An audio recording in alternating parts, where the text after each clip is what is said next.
Good morning all of you. મારું નામ ભાવિની છે. આપની સામે ફરીથી ઉપસ્થિત થઈ છું એક વાત લઈને. વાતમાં એવું છે કે જ્યારે પણ આપણો ખરાબ સમય ચાલતો હોય ત્યારે ઘણા બધા લોકો આપણને એડવાઇસ આપવા માટે આવી જતા હોય છે, પણ એ ક્યારેય હેલ્પ નથી કરતા, બરાબર છે. અને જ્યારે આપણો સારો સમય ચાલતો હોય ત્યારે બધા હેલ્પ કરવા માટે આવી જતા હોય છે. તો સિમ્પલ એક જ વસ્તુ છે કે આવા લોકોને સમય જ જવાબ આપી શકે છે. આપણે ક્યારે જવાબ નથી આપી શકતા. એટલે ખાલી થોભો, રાહ જોવો, ખરાબ સમય ચાલે છે નીકળી જવા દો. જો ખરાબ સમય નીકળી જવાનો તો સારો સમય પણ આવી જવાનો.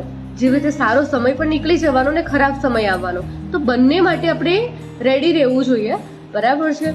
તો એક રેડી ટુ વોર ની પોઝિશનમાં ઓલવેઝ રહેવું જોઈએ કે ક્યારે શું થાય ને એની તમારો દુઃખનો જે સમય છે ને એની અંદર હતાશ નિરાશ થવાની કંઈ જ જરૂર નથી. બી બ્રેવ. આ સમય પણ નીકળી જશે. Thank you.